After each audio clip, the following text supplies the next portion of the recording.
Good morning to everyone. मैं Shailesh Yadav, assistant professor geography, department of college education, government of Rajasthan द्वारा ज्ञान सुधा success साथी जो channel start किया गया है उसके माध्यम से हम भारत के भूगोल की श्रृंखला में आज पढ़ेंगे उत्तर का मैदान या नॉर्दर्न ग्रेट प्लेन्स के बारे में। स्टार्ट करते हैं।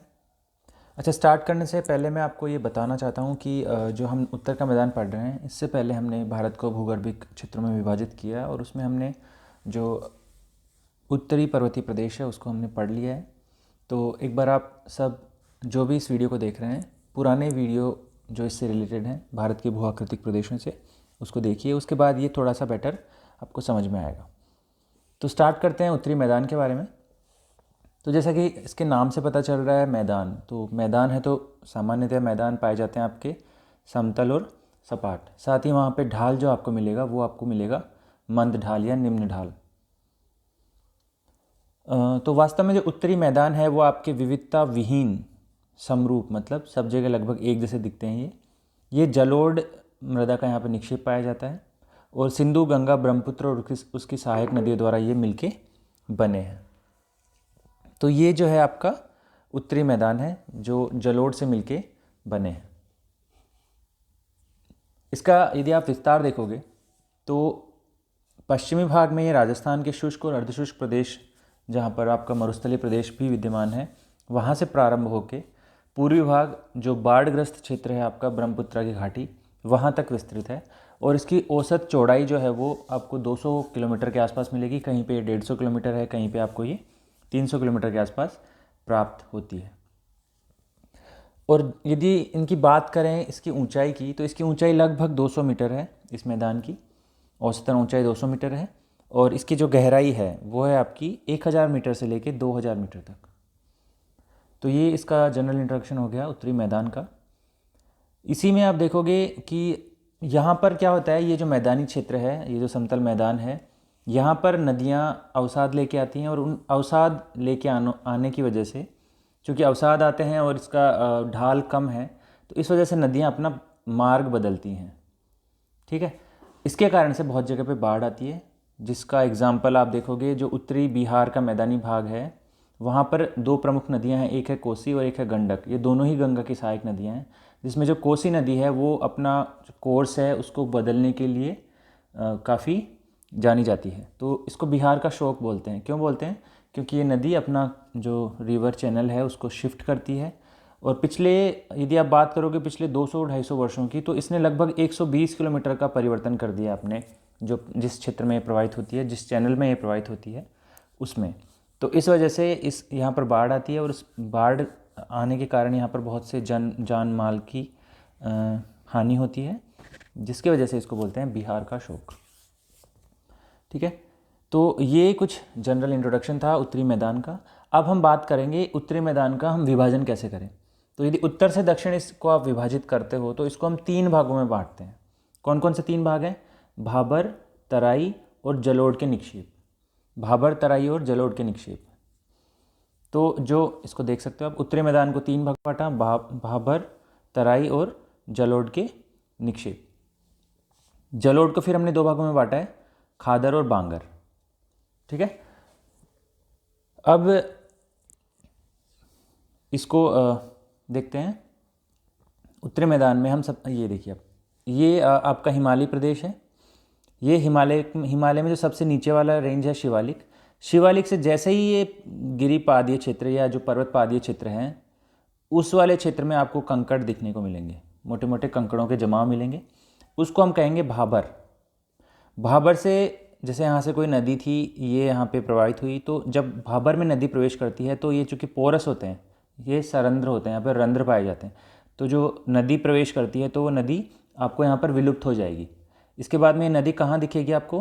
तराई प्रदेश में, जो आपका क्या है, ये दलदल या मार्शी एरिया है। तो ये आपका तराई क्षेत्र हो गया। उसके बाद में जो नदी घाटी बनेगी, रिवर वैली बनेगी। रिवर वैली में 2 प्रकार के जलोढ़, ये आपका है जलोढ़, ये दोनों जो हैं आपके, ये जलोढ़ के निक्षेप हैं। इसमें अंदर वाला जो बाहरी भाग है बांगड़ कहलाता है, पुराना जलोढ़ है जो। और जो आंतरिक नदी जहाँ पर हमेशा बाढ़ का पानी जमा होता है बाढ़ का पानी नई मृदा लेके आता है, नया अवसाद लेके आता है, वो आपका होता है खादर। तो सबसे अंदर होगा खादर, उसके बाहर होगा बांगड़, बी से बांगड़ और बाहर याद रख सकते हैं हम, उसके बाहर तराई। ठीक है, तो 3 भाग हो गए, भाबर, तराई और जलोढ़। और जलोढ़ को हमने 2 भागों में बांटा, पुरानी जलोढ़ को कहते हैं बांगर और नवीन जलोढ़ को कहते हैं हम खादर। तो ये आपका उत्तरी मैदान का उत्तर से दक्षिण हो गया। यहाँ पे आपका शिवालिक है, शिवालिक के बाद भाबर, भाबर के बाद तराई, तराई के बाद में जलोढ़, जलोढ़ को हमने 2 भागों में बांटा। तो आपको ये समझ में आ गया होगा। थोड़ा सा एक बार हम इसको डिटेल में देख लेते हैं। तो सबसे पहले हम लेते हैं भाबर का मैदान या द भाबर। तो भाबर क्या है, ये आपका 8 किलोमीटर से लेके 10 किलोमीटर की चौड़ाई में फैली हुई एक पतली पट्टी है, जो कहाँ से प्रारंभ होती है, जैसे ही हिमालय खत्म होता है अर्थात शिवालिक का गिरिपद वहाँ पे प्रारंभ हो जाती है, शिवालिक के पैरेलल चलती है। ये ध्यान रखने की बात है, it is a narrow porous northernmost stretch of the Indo Ganga plain. Indo Gangetic plain जो है भारत का जो हिंद गंगा का मैदान है, उसके जस्ट, ये कहाँ है आपका, ये शिवालिक के जस्ट नीचे। जैसे ये शिवालिक है यहाँ पे, शिवालिक के जस्ट नीचे छोटा सा स्ट्रेच है 8 से 10 किलोमीटर का, जो लगभग समानांतर आपका चलता है शिवालिक के। इसके बाद में इसका स्पेशलिटी क्या है, ये they show a remarkable continuity from the Indus to the Teesta. पश्चिमी भाग में सिंधु नदी से लेके पूर्वी भाग में जो तिस्ता नदी है वहाँ तक ये लगभग कंटिन्यूटी में है, इसमें कोई ब्रेक नहीं है। ठीक है, ये बात याद रखने की है कि इस मैदान की चौड़ाई आपको पश्चिम में अधिक मिलेगी और पूर्वी भाग अर्थात असम वाला जो क्षेत्र है, असम का जो मैदानी भाग है, वहाँ पे इसकी आपको चौड़ाई देखने को कम मिलेगी। ये आपका मेन डिफरेंस है किससे, तराई से। तराई रीजन उल्टा है, तराई रीजन में आपको उसकी पूर्व में चौड़ाई अधिक मिलती है और पश्चिम में कम मिलती है, उसको हम देखेंगे बाद में। तो अभी भाबर में देख सकते हो आप कि पश्चिमी भाग में अधिक चौड़ा है और पूर्वी भाग में ये अपेक्षाकृत कम चौड़ा है। अब यहाँ की इस क्षेत्र की विशेषता क्या है, इसकी विशेषता यह है कि जैसे ही पर्वत श्रेणियों से नदी निकलती है तो अपने साथ में गोलाश्म लेके आती है या पत्थर के बड़े बड़े टुकड़े लेके आती है और उन टुकड़ों को ये यहाँ पर आके जमा कर देती है अपने पर्वत पादीय क्षेत्रों में। इसी के कारण यहाँ पे सरंध्रता या पोरोसिटी पाई जाती है। ठीक है, इसी इनके सरंध्र होने की वजह से क्या होती है, जो स्ट्रीम्स होती है या जो वितरिकाएँ या जो नदियाँ होती हैं वो वहाँ पर डिसअपियर हो जाती हैं, गायब हो जाती हैं। ठीक है, और वो कहाँ निकलती हैं बाहर, फिर तराई क्षेत्रों में। Therefore the area is marked by dry river courses. यहाँ पर नदी जो घाटियाँ हैं वो रिवर कोर्स है वो शुष्क होता है केवल मॉनसूनी क्षेत्र में, जबकि जल का प्रवाह ज़्यादा होता है उस समय पर ये यहाँ पर आपको पानी देखने को मिलेगा। The area is not suitable for agriculture. चूँकि यहाँ पर बहुत सारे ये पत्थर पाए जाते हैं, मृदा उपजाऊ नहीं होती है, इसकी वजह से यहाँ पर एग्रीकल्चर का जो है वो विकास नहीं हो पाया है। यहाँ पे केवल आपको बड़े बड़े पेड़ देखने को मिलेंगे। ठीक है, बड़े बड़े वृक्ष यहाँ पर देखने को मिलेंगे। इस डायग्राम में आप देख सकते हो कि ये जो हैं बोल्डर्स हैं, पत्थर हैं, ये यहाँ पर जमे हैं, नदी द्वारा लाए गए हैं और यहाँ पर आपको ज़्यादा वनस्पति नहीं दिखेगी, केवल आपको क्या दिखेंगे, बड़े बड़े पौधे दिखेंगे। तो ये है आपका भाबर का मैदान। अब भाबर के मैदान के ख़त्म होते ही स्टार्ट हो जाता है आपका तराई रीजन। तराई रीजन क्या है, तराई रीजन इज़ इल ड्रेन्ड, मतलब यहाँ पे अपवाह अच्छा नहीं होता है, ये डैम्प है अर्थात ये दलदली क्षेत्र है और यहाँ पर आपको थिक ही फॉरेस्ट मिलेंगे, बहुत सघन वन मिलेंगे यहाँ पे आपको। ये भी एक नैरो ट्रैक्ट है, बहुत ज़्यादा इसकी चौड़ाई नहीं है, इसकी चौड़ाई आपको मिलेगी 10 से 20 किलोमीटर के आसपास और ये आपको भाबर के पैरेलल चलता है, भाबर के समानांतर। ठीक है, तो शिवालिक के समानांतर आपको क्या मिलेगा, शिवालिक के समानांतर आपको मिलेगा भाबर, भाबर के समानांतर आपको क्या मिलेगा, तराई। भाबर के दक्षिण में तराई क्षेत्र है जिसकी चौड़ाई कितनी है, 10 से लेके 20 किलोमीटर। इसके बाद में देखते हैं कि जैसा कि मैंने आपको बताया कि भाबर में जब नदी प्रवेश करती है तो वहाँ पर वो विलुप्त हो जाती है, लुप्त हो जाती है और ये नदी वहाँ पर वापस कहाँ प्रकट होती है, ये आपके प्रकट होती है तराई क्षेत्र में और इसी के प्रकट होने की वजह से यहाँ पर दलदल, अनूप या मार्शी लैंड बन जाता है। ठीक है, अब भाबर पट्टी के विपरीत जैसा कि मैंने आपको पहले बताया था कि माहान मैदान के पूर्वी हिस्से में ब्रह्मपुत्र नदी की घाटी में अत्यधिक वृष्टि होने के कारण तराई क्षेत्र अधिक चौड़ाई में विस्तृत है और पूर्वी भाग में इसकी चौड़ाई आपको अपेक्षाकृत कम पूर्वी भाग में इसकी चौड़ाई आपको ज़्यादा देखने को मिलेगी और पश्चिमी भाग में इसकी चौड़ाई आपको देखने को कम मिलेगी। तो ये भाबर के विपरीत है, इसका जो विस्तार है वो। साथ ही यहाँ पर देखने की बात यह है कि यह क्षेत्र प्राकृतिक वनस्पति से ढका हुआ है, यहाँ पर वन्य जीव पाए जाते हैं और इस वजह से यहाँ की जो बायोडाइवर्सिटी है वो बहुत ज़्यादा है। दूसरा रीज़न ये भी है कि चूँकि ये आपका मार्शी लैंड है, डैम्प वो संक्रमण क्षेत्र पर अवस्थित है, यहाँ पर दलदल है, इस वजह से यहाँ पर जो बायोडाइवर्सिटी है वो अन्य क्षेत्रों की तुलना में ज़्यादा देखने को मिलती है। ये एग्जाम इस फोटो में डायग्राम में आप देख सकते हो, जैसे लेशर हिमालय समाप्त होता है आपको देखने को मिलेगा भाबर, और भाबर के जस्ट दक्षिण में आपको देखने को मिलेगा तराई प्रदेश। तो ये एकदम तीनों एक दूसरे के समानांतर हैं। तराई के बाद में इसी में देखते हैं हम अभी इन दोनों को एक बार कंपेयर करते हैं। भाबर जो है आपका सिंधु नदी से तीस्ता नदी तक विस्तृत है। तराई प्रदेश भाबर के दक्षिण में अवस्थित है और उसके समानांतर है। भाबर में आपको कंकड़ पत्थर बजरी दिखेगी। तराई क्षेत्र में अपेक्षाकृत थोड़े बारीक कण दिखेंगे, ये मार्शी लैंड है या दलदल प्रदेश है और जलोढ़ से मिलकर बना हुआ है। साथ ही यहाँ पर सघन वनों का विस्तार पाया जाता है। चौड़ाई देखोगे तो इसकी चौड़ाई आपको 8 से 10 किलोमीटर मिलेगी, इसकी चौड़ाई आपको मिलेगी 10 से 20 किलोमीटर के आसपास। एक दूसरा अंतर है इसका जो विस्तार है, भाबर का जो विस्तार है वह आपको पश्चिमी क्षेत्र में ज़्यादा मिलेगा और पूर्वी क्षेत्र में आपको कम मिलेगा। धीरे धीरे ये कम होता जाता है। जबकि तराई प्रदेश है उसका है आपका जो ईस्टर्न पार्ट है या पूर्वी प्रदेश है, वहाँ पर इसकी चौड़ाई ज़्यादा मिलेगी और पश्चिमी भाग में इसकी चौड़ाई आपको अपेक्षाकृत कम मिलेगी। अर्थात जो असम का मैदान है वहाँ पे तराई क्षेत्र आपको अधिक देखने को मिलेगा। भाबर कृषि के लिए अधिक उपयुक्त नहीं है। तराई जो क्षेत्र है वहाँ पर चूँकि सघन वन पाए जाते हैं, तो ये भी पहले उपयुक्त नहीं था, लेकिन अभी जो है वनों को काटकर वहाँ पर सघन कृषि प्रैक्टिस की जा रही है। तो ये आपको डिफरेंस हो गया तराई रीजन में और भाबर रीजन में। इसको भी जनरली एग्जाम में पूछा जाता है। अब बात करते हैं बांगड़ की, जलोढ़ मैदानों की। तो जो जलोढ़ का मैदान है ये आपका पाया जाता है तराई क्षेत्र के जस्ट दक्षिण में। इसको हम दो भागों में बांटते हैं, बांगर और खादर। देखो, तराई के दक्षिण में पुराने और नवीन जलोढ़ के निक्षेप पाए जाते हैं। तो जो पुराने जलोढ़ हैं उनको हम कहते हैं बांगर, और जो नवीन जलोढ़ के निक्षेप है उनको हम कहते हैं खादर। तो बांगर पाए जाते हैं बाहर की ओर और खादर पाए जाते हैं घाटी के अंदर की ओर। बांगर पुराने जलोढ़ से निर्मित ऊंचे जलोढ़ क्षेत्र का प्रतिनिधित्व करता है। अर्थात बांगड़ जो क्षेत्र है वहाँ पर बाढ़ का जल हमेशा नहीं पहुँच पाता। ठीक है। उत्तरी मैदान का अधिकांश हिस्सा इसी पुराने जलोढ़ से निर्मित है। इस जलोढ़ का निक्षेप कब हुआ था? मिडिल प्लीस्टोसीन काल में हुआ था। तो ये नवीनतम निक्षेप है। बांगर मैदान नदियों के बाढ़ वाले क्षेत्रों से ऊपर स्थित है। यहाँ की मृदा पर्याप्त उपजाऊ होती है। इसका रंग काला होता है। इसमें ह्यूमस पर्याप्त मात्रा में पाया जाता है। साथ ही ये कैल्शियम से समृद्ध होती हैं। लेकिन जो खादर है वो भी उपजाऊ होती हैं। चूँकि बांगर है इसमें प्रैक्टिस कृषि बहुत ज़्यादा की जाती है, इस वजह से क्या होता है कि यहाँ का उपजाऊपन धीरे धीरे कम होता जा रहा है। जबकि जो खादर है, जो नवीन जलोढ़ है, वहाँ पर चूँकि नई मृदा बिछती रहती है तो वो और भी अधिक उपजाऊ है, क्योंकि उसका जो उपजाऊपन है या जो उसमें ह्यूमस या उसमें अन्य जो खनिजों की आपूर्ति है वो निरंतर होती रहती है। अब देखेंगे हम बांगर जो क्षेत्र है यहाँ पर आपको क्या मिलते हैं? कैल्शियम के निक्षेप। कैल्शियम का कंक्रीटेशन हुआ है। कंक्रीटाइजेशन किसका हुआ है? कैल्शियम का। कैल्शियम क्या है? ये है आपके जो लाइम नोड्यूल्स हैं, चूने के पत्थर के जो नोड्यूल्स हैं, उनकी वजह से ये जो बांगर का मैदान है ये आपका कैल्शियम से समृद्ध है। और इन जो कैल्शियम के जो नोड्यूल्स हैं पाए जाते हैं, जो लाइमस्टोन के नोड्यूल्स, लाइम के जो नोड्यूल्स पाए जाते हैं उनको बोलते हैं कंकर।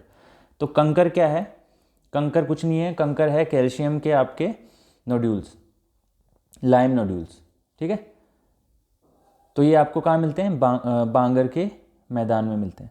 इसके अलावा जो इसका रीजनल वेरिएशन है, ये क्षेत्रीय भिन्नता पाई जाती है बांगर के मैदान में। तो जो आपका बंगाल के डेल्टा में जो बांगर का मैदान विस्तृत है उसको बोलते हैं बारिंद प्लेन्स। ठीक है। और ऐसा ही जो आपको मध्य गंगा और यमुना दोआब में मिलेगा उसको बोलते हैं भूड़ फॉर्मेशन, भूड़ या भूड़। ये आपके रेतीले निक्षेप होते हैं जो कहाँ पाए जाते हैं? मध्य गंगा और यमुना दोआब में। दोआब क्या होता है? दोआब होता है दो नदियों का जो मैदान होता है, दो नदियाँ जो मिलकर मैदान बनाती हैं उसको बोलते हैं दोआब। तो भूड़ और बारिंद कहाँ मिलते हैं आपको? बांगर के मैदान में। इसी प्रकार से रेह, बांगर का वो क्षेत्र जहाँ पर सिंचाई कार्य की अधिकता होती है, मतलब जहाँ पर सिंचाई अधिक होती है, साथ ही वहाँ पर टेम्परेचर ज़्यादा होता है। तो उसकी वजह से क्या होता है, जो मृदा की ऊपरी परत है वहाँ पर लवणों के निक्षेप जमा हो जाते हैं और इसको कहते हैं रेह या कल्लर। ठीक है, तो रेह कहाँ मिलता है आपको? बांगर क्षेत्र में, बांगर प्रदेश में। रेह का विस्तार कहाँ होगा? शुष्क भागों में। और हरियाणा और उत्तर प्रदेश में स्पेशली आपको ये रेह या कल्लर देखने को मिलता है। भूड़ मैंने आपको पहले बताया, ये बांगर भूमि पर पाए जाने वाले बालू के ढेर हैं, भूड़ कहलाते हैं। ये आपको कहाँ मिलते हैं? गंगा और रामगंगा, मतलब जो मैंने आपको बताया अभी, गंगा नदी और रामगंगा नदी के जो प्रवाह क्षेत्र है वहाँ पर ही आपको मिलते हैं। भूड़ के जैसे स्थलाकृति जो आपको मिलती है बंगाल में, उसको बोलते हैं क्या? बारिन प्लेन्स। इसके बाद में आता है खादर। खादर क्या है? नदियों की घाटियों के समानांतर जो नवीन जलोढ़ के निक्षेप हैं उनको कहते हैं हम खादर। अब ये देखने की बात है कि पूर्वोत्तर भारत में हिमालय से निकलने वाली नदियाँ उनमें अधिक बाढ़ आती है, जिसके कारण यहाँ क्या होता है, पश्चिमी भागों की अपेक्षा खादर का विस्तार अधिक हुआ है, क्योंकि नवीन जलोढ़ का विस्तार कौन करता है? खादर करता है। और प्रतिवर्ष नदियों की बाढ़ का जल मानसून ऋतु में नए गाद को लाकर यहाँ बिछा देता है। तो जो नई गाद या नए अवसाद हैं, यही आपके क्या हैं? यही हैं आपके खादर, जहाँ पर हमेशा बाढ़ का पानी आपको पहुँचता है। A new layer of alluvium is deposited by river flood almost every year. This makes them the most fertile soils of the Ganga. तो गंगा प्लेन के सबसे अधिक फर्टाइल रीजन में से आता है आपका खादर। क्यों आता है? क्योंकि यहाँ पर प्रतिवर्ष नवीन जलोढ़ की प्राप्ति यहाँ पर आपको प्रतिवर्ष होती है।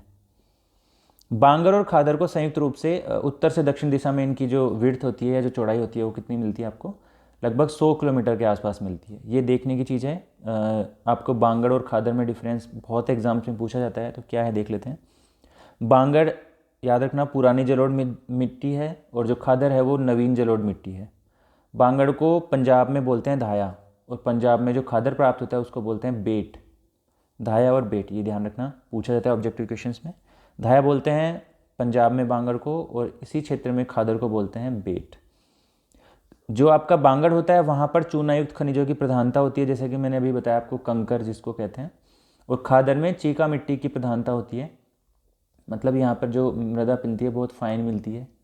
ठीक है, चीका मिट्टी की प्रधानता मिलती है खादर में। बांगर चूँकि बार बार नवीनीकृत नहीं होती, साथ ही वहाँ पर कृषि भी बहुत सघन करी जाती है, तो इस वजह से वहाँ पर क्या होता है, उपजाऊपन धीरे धीरे इसका कम हो रहा है बांगर का। जबकि जो खादर है वहाँ पर नवीन जलोढ़ का जमाव प्रतिवर्ष होता है, इस वजह से ये अधिक उपजाऊ है, साथ ही कृषि के लिए भी उपयुक्त है, और यहाँ पर गहन कृषि की जाती है, इंटेंसिव एग्रीकल्चर यहाँ पर की जाती है। तो ये आपका हो गया बांगर और खादर में डिफरेंस। एक डिफरेंस ये भी है कि जब बाढ़ आती है तो बाढ़ का जल हमेशा बांगर जहाँ पर पाई जाती है वहाँ पर नहीं पहुँच पाता है, जबकि खादर वाले क्षेत्रों में बाढ़ का जल जनरली पहुँच जाता है। अब इसी में देखिए आप, अब उत्तर भारत का जो मैदान है उसको भू जलवायु और भू आकृतिक विशेषताओं के आधार पर, मतलब हम रीजनल क्लासिफिकेशन करेंगे गंगा के मैदान का, उसके आधार पर इसको 4 बड़े भागों में बांटा जा सकता है। अब वो 4 बड़े भाग कौन से हैं रीजन के हिसाब से हैं?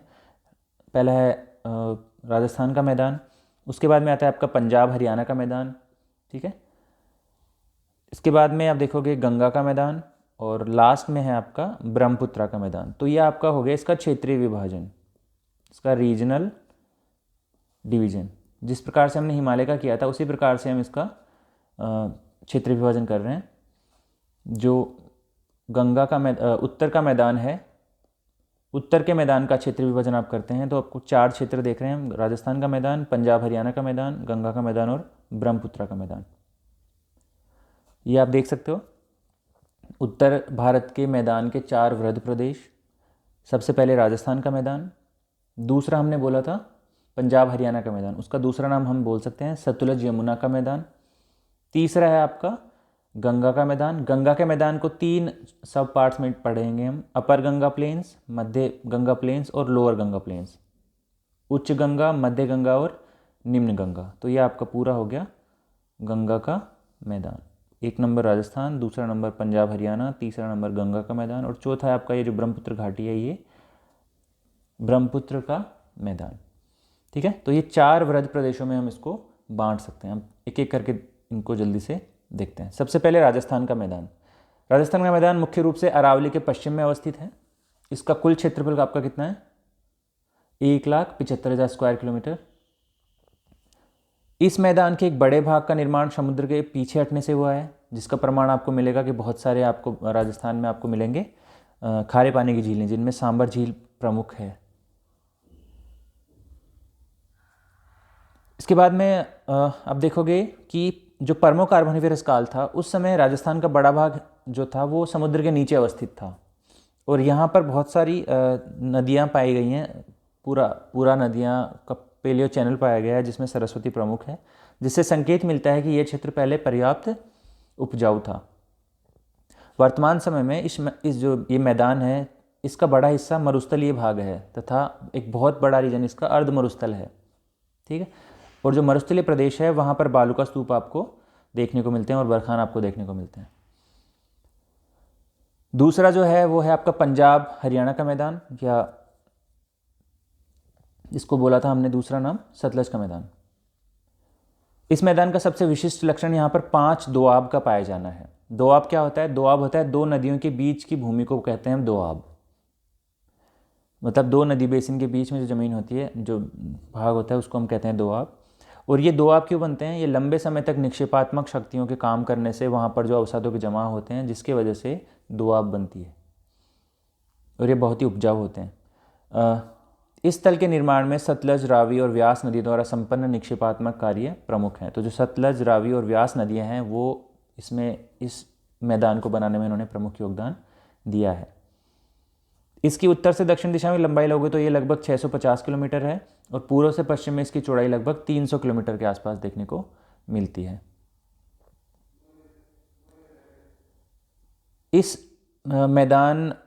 यह मैदान गंगा के मैदान से दिल्ली कटक तक, यह मैदान जो है ना गंगा के मैदान से दिल्ली कटक से अलग होता है। मतलब दिल्ली कटक के जो पश्चिमी वाला भाग है वो आपका कहलाता है पंजाब हरियाणा का मैदान। मतलब जो दिल्ली कटक है वो इन दोनों को अलग करता है।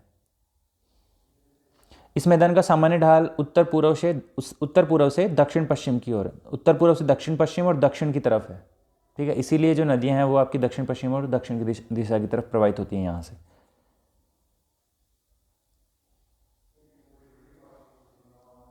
अब हम देखते हैं पंच दोआब कौन से हैं, 5 दोआब कौन कौन से हैं। तो 5 दोआब हैं आपके। पहला है बिस्त। बिस्त दोआब कहाँ है? ब्यास और सतलज के मध्य जो पाया जाता है वो कहलाता है आपका बिस्त दोआब। इसके बाद में है बारी दोआब। बारी दोआब मिलता है व्यास और रावी के बीच में। इनके नाम से भी आप इसको याद कर सकते हो। बारी में बी फॉर ब्यास और आर मतलब रावी, तो बारी ब्यास और रावी के बीच में। इसके बाद में आता है रचना। रचना में रावी और दूसरा चिनाब। रावी और चिनाब के बीच में जो दोआब पाया जाएगा वो कहलाएगा रचना। इसके बाद में आप देखोगे चाज। चाज में चिनाब और झेलम, तो चिनाब और झेलम के बीच में कौन सा दोआब होगा? चाज। इसके बाद में आप देखो जो लास्ट है वो है आपका सिंध सागर। सिंध सागर आपका झेलम, चिनाब और सिंधु के बीच में।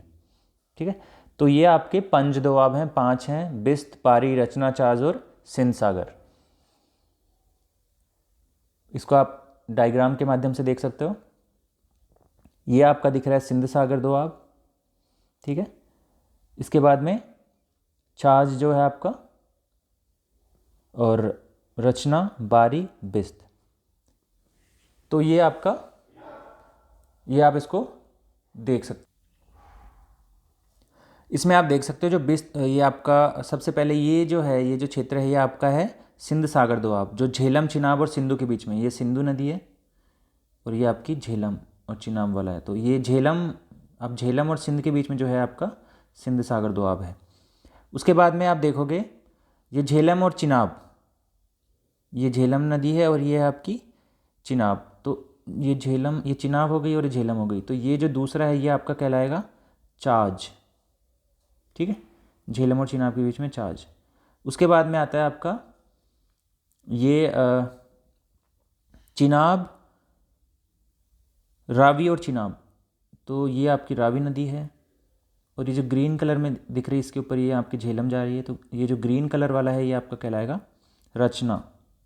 ठीक है, रचना के बाद में हम बात करते हैं बारी की।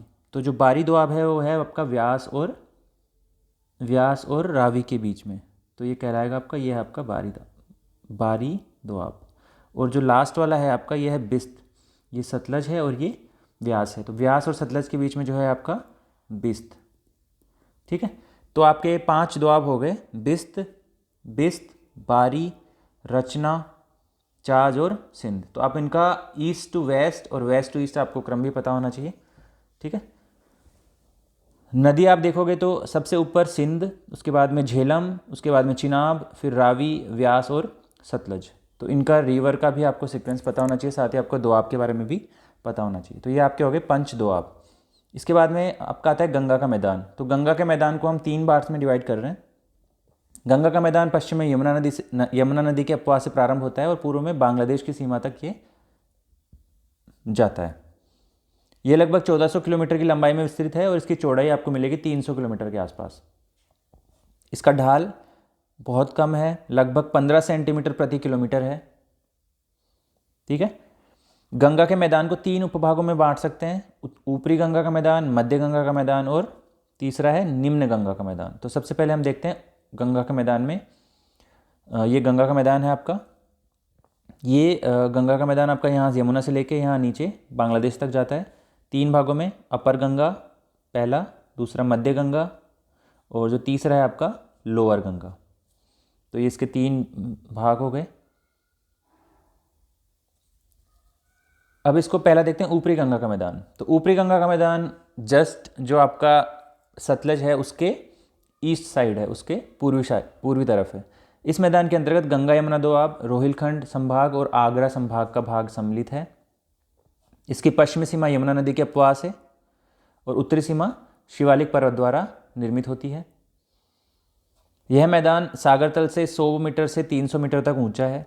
तो वही जो एवरेज ऊंचाई है गंगा के मैदान की वो है आपकी 200 मीटर के आसपास, तो लगभग उतना ही आपको ये ऊंचा देखने को मिलेगा। इस क्षेत्र में प्रवाहित जो नदियां हैं उनमें है काली और शारदा। ठीक है, तो बेसिकली यमुना नदी, यमुना के अलावा काली और शारदा यहाँ पर प्रमुख नदियाँ हैं। ये भारत के सर्वाधिक उपजाऊ वाले प्रदेशों में से एक है और ये जो आपका हरित क्रांति प्रदेश है ये भी यही कहलाता है। ठीक है, यहाँ उपजाई जाने वाली प्रमुख फसलों में क्या है, गन्ना, गेहूँ, चावल, मक्का और सरसों। तो ये आपका हो गया ऊपरी गंगा का मैदान। अब बात करते हैं मध्य गंगा के मैदान की। मध्य गंगा का मैदान ऊपरी गंगा के मैदान के आपके पूर्वी तरफ है। यह मैदान उत्तर प्रदेश के मध्य और पूर्वी भाग और बिहार के मुजफ्फरपुर और पटना तक लगभग 1,50,000 स्क्वायर किलोमीटर क्षेत्र में विस्तृत है। इस मैदान में जलोढ़ निक्षेप की मोटी परत है जिसमें कंकड़ की मात्रा कम पाई जाती है। ठीक है, इसकी ढाल कम है ऑब्वियसली। नदियाँ जैसे कि कोसी यहाँ पर अपना मार्ग बदलती रहती हैं, जिसकी वजह से कोसी को क्या बोलते हैं, बंगाल का शोक भी कहा जाता है और इसकी वजह से वहाँ पर बहुत बाढ़ आती है। यहाँ गंगा की प्रमुख नदियों में मिलेगा आपको सोन और गंडक। तो ये आपका हो गया मध्य गंगा का मैदान। और जो निम्न गंगा का मैदान है वो पटना से बंगाल की खाड़ी तक है। ठीक है, मध्य गंगा से थोड़ा सा नीचे दक्षिण की तरफ इसका विस्तार है। पूर्व में इसकी सीमा असम, बांग्लादेश, पश्चिम में छोटा नागपुर का पठार और दक्षिण में ये सुंदरवन डेल्टा द्वारा निर्मित होता है। ठीक है, तो इसके पूर्व में आपको क्या मिलेगा, असम और बांग्लादेश। ठीक है, पश्चिम में आपको मिलेगा इसको छोटा नागपुर का प्लेट्यू और दक्षिण में यहाँ पर इसको मिलेगा जो सुंदरवन का डेल्टा, जो भी एक मार्शलैंड है, जो भी एक दलदली क्षेत्र है। यह मैदान तिस्ता, शंकोस, महानंदा, दामोदर, स्वर्णरेखा आदि नदियों द्वारा भी अपवाहित है। डेल्टाई प्रदेशों में गंगा कई वितरिकाओं या छोटी छोटी ब्रांचेस में विभक्त हो जाती हैं और इन वितरिकाओं में जो सबसे प्रमुख है वो कौन सी है, हुगली नदी है। तो ये आपका हो गया गंगा का मैदान में निम्न गंगा का मैदान। अब जो चौथा मैदान है, हम ऑलरेडी राजस्थान का मैदान पढ़ चुके हैं, उसके बाद में हमने पंजाब हरियाणा का मैदान पढ़ा, उसके बाद में हमने गंगा का मैदान पढ़ा और जो लास्ट हम इसमें पढ़ेंगे क्षेत्रीय विभाजन में वो है आपका ब्रह्मपुत्रा का मैदान। तो ब्रह्मपुत्रा का मैदान सबसे पहले तो ये विशाल मैदान का पूर्वोत्तर भाग है, सबसे पूर्वी भाग है। इसका विस्तार लगभग 56,000 स्क्वायर किलोमीटर में है। इसकी लंबाई 750 720 किलोमीटर के आसपास, चौड़ाई इसकी कम है 80 किलोमीटर के आसपास, और इसकी ऊंचाई और भी कम है, वो आपको 30 मीटर से लेके 130 मीटर के आसपास देखने को मिलेगी। इसके यदि हम पश्चिमी भाग को छोड़ दें तो लगभग संपूर्ण क्षेत्र ऊंची पहाड़ियों से घिरा हुआ है, जो कि हमने ऑलरेडी जो पूर्वोत्तर की पहाड़ियाँ पढ़ी थी उसमें देखा था। ब्रह्मपुत्र के मैदान, चूँकि इसमें ध्यान देने की बात यह है कि जो ये मैदान है ये पहाड़ी क्षेत्र में घिरा हुआ है, तो यहाँ पर जो नदियाँ प्रवाहित होती हैं वो बहुत तेज़ी से प्रवाहित होती हैं। उनका जो स्पीड है, नदियों की जो प्रवाह की स्पीड तेज़ है। साथ ही यहाँ पर जल विद्युत शक्ति की जो संभाव्यता है, मतलब वहाँ पर हाइडल प्लांट्स, पावर प्लांट्स लगाने की जो पॉसिबिलिटीज़ हैं वो बहुत ज़्यादा हैं। तो यहाँ पर इस क्षेत्र में जल विद्युत ऊर्जा की प्राप्ति के संभावना ज़्यादा है। ब्रह्मपुत्र का मैदान जो है, इसके उत्तरी किनारे पर असम की घाटी पाई जाती है। इसकी प्रमुख विशेषता क्या है कि यहाँ पर ढाल खड़ा होता है क्योंकि पहाड़ी प्रदेश है। इस क्षेत्र में अवस्थित माजुली एक बड़ा नदीय द्वीप है, रिवाइन आइलैंड है, ठीक है, द्वीप नदीय द्वीप है, नदी के बीच में स्थित द्वीप है, और साथ ही वो एक जिला भी है, ठीक है। लेकिन ये जो माजुली आइलैंड है ये किस समस्या से ग्रसित है, यहाँ पर अपरदन और कटाव की बहुत ज़्यादा प्रॉब्लम है, और इसका जो एरिया है वो बहुत धीरे धीरे छोटा होता जा रहा है, और इसको विशेष संरक्षण की आवश्यकता है। द्वीपों में जब हम पढ़ेंगे आगे, जब भारत के द्वीप पढ़ेंगे उसमें रिवाइन आइलैंड्स पढ़ेंगे, उसमें हम माजुली को डिटेल से पढ़ेंगे। इसके अलावा इसकी ब्रह्मपुत्र के मैदान की क्या विशेषता है, हिमालय से निकलने वाली सहायक नदियाँ जलोढ़ पंख की एक श्रृंखला बनाती है, ठीक है, और यहाँ जो ये अवस्थित है, और यहाँ पे क्या है कि इस क्षेत्र में उपजाऊ घाटी में चावल और जूट की खेती प्रमुखतया की जाती है। ये ब्रह्मपुत्र का जो मैदान है वो अपने चाय के बागानों के लिए फेमस है। साथ ही यहाँ पर दो बड़े राष्ट्रीय पार्क काजीरंगा और मानस भी आपको देखने को मिलते हैं। तो ये आपका हो गया ब्रह्मपुत्र का मैदान। अब इस डायग्राम में आप देख सकते हो मांजुली, ये पूरा जो मैदान है ये आपका ब्रह्मपुत्र का मैदान है। ब्रह्मपुत्र नदी ब्लू कलर में बह रही है, और इसमें एक बीच में एक आइलैंड है, द्वीप है जो ब्रह्मपुत्र में पाया जाता है, ये आपका माजुली आइलैंड है, ठीक है। इस डायग्राम में भी आप देख सकते हो ये माजुली आइलैंड है। तो ये आपका था ब्रह्मपुत्र का मैदान। इस पूरे क्लास में हमने देखा कि जो उत्तरी मैदान है उसका पहले हमने देखा कि उसका नॉर्मल विभाजन, वहाँ पर भाबर, तराई और जलोढ़ कैसे पाया जाता है उत्तर से दक्षिण। उसके बाद में हमने देखा कि जो उत्तर का मैदान है उसका रीजनल डिवीज़न हम कैसे कर सकते हैं, राजस्थान का मैदान, उसके बाद में पंजाब हरियाणा का मैदान हमने देखा, उसके बाद में गंगा का मैदान, और अंत में देखा हमने ब्रह्मपुत्र का मैदान। तो ये हो गया आपका गंगा का मैदान। नेक्स्ट क्लास में हम दूसरे जो भूआकृतिक प्रदेश हैं उनको लेके आएंगे। आज के लिए इतना ही। Thank you.